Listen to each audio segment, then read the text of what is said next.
असतात, कधी दुबईला असतात, कधी रशियाला असतात आणि देशातले आमचे जवान हे शहीद होत आहेत.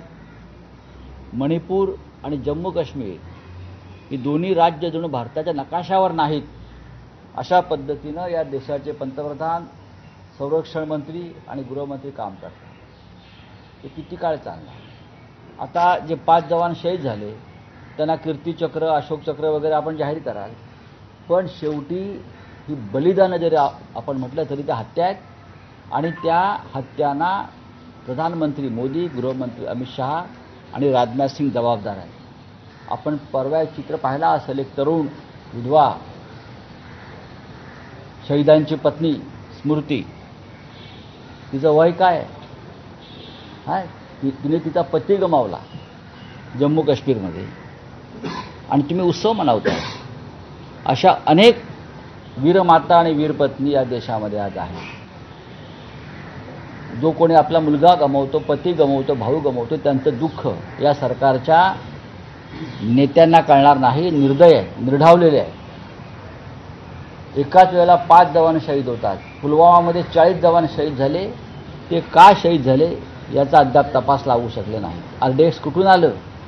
400 किलो RDX पुलवामा हल्ल्यात वापरलं गेलं. कुठून आलं? हा शोध हे लावू शकत नाहीत आणि देशावर राज्य करतायत.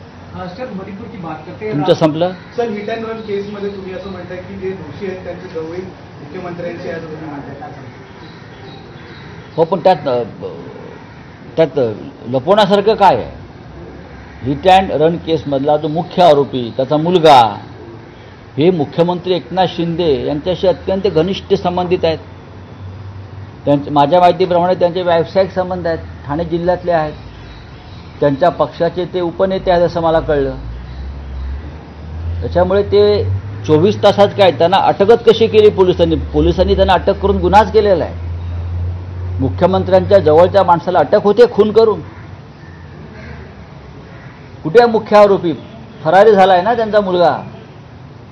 एका मराठी महिलेला चिरडून गाडीखाली दारूच्या नशेत हा कोणी मिहीर शहा हा मुंबई पोलिसांच्या तावडीतून सुटतो कसा? कुठे गेलाय तो? सुरतला गेला की गुवाहाटीला गेला लपवलाय? आरोपी, मुख्य आरोपी हा सुरतला पळून गेलाय, त्याला ठेवलाय की गुवाहाटीला लपवलाय? याचा खुलासा मुख्यमंत्र्यांना आणि देवेंद्र फडणवीस यांनी करायला हवा. वरळीच्या रस्त्यावर ज्या प्रकारे रक्तपात झाला, हिंसाचार झाला, गाडीखाली चिरडली गेली, एक दाम्पत्य, मराठी कोळी दाम्पत्य, त्याला कोण जबाबदार आहे? दारूच्या नशेत हे काय चाललं आहे?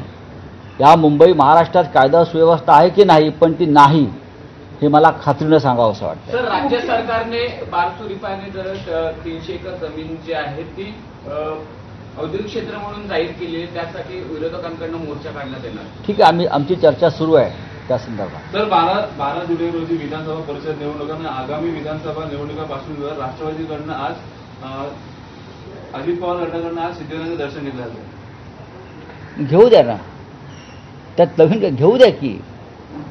ते सिद्धिविनायकाचं दर्शन घेत आहेत ही चांगली गोष्ट आहे. सिद्धिविनायक पाप पुण्य समजतं. पुण्य कोण करते, पाप कोण करते, चोऱ्या लांड्याला वड्या करून कोण माझ्या दारात पुण्यात्मा व्हायला येत आहे हे सगळ्यांना कळत असतं ना. त्याच्यामुळे ज्या प्रकारचं पाप एकनाथ शिंदे, अजित पवार या लोकांनी महाराष्ट्राच्या बाबतीत केलेलं आहे, सिद्धिविनायक कोणालाही अशा प्रकारे आशीर्वाद देत नाही. मुख्यमंत्री योजना प्रसिद्धीसाठी 5,500 कोटी देण्यात येणार. मुख्यमंत्र्यांच्या योजना प्रसिद्धीसाठी 5,500 कोटी. बरं, ठीक आहे. तिजोरीत पैसे आहेत का पहा. तिजोरीत पैसे आहेत का पहा. हे पैसे कुठून आणणार आहेत?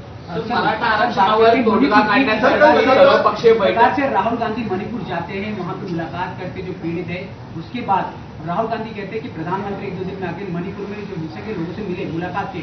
वहीं बीजेपी कहती है कि राहुल गांधी मुराद जो है वहां पे आके माहौल खराब करना चाहते हैं. नहीं. क्या सूचना भी चाहती है प्रधानमंत्री मणिपुर विजिट करें? क्यों न जाए प्रधानमंत्री मणिपुर में? मणिपुर का इशू तो पूरे लोकसभा चुनाव के प्रचार में हुआ था. रशिया में जाते हैं, इटली में जाते हैं, लंदन में जाते हैं, हाँ, महाराष्ट्र में 10 बार आते हैं. मणिपुर में क्यों नहीं जाते? क्या मणिपुर हमारे देश का हिस्सा नहीं है? कश्मीर में क्यों नहीं जाते? चलिए, thank you. Giriraj Singh sir, कह रहे हैं- वसंत मोरे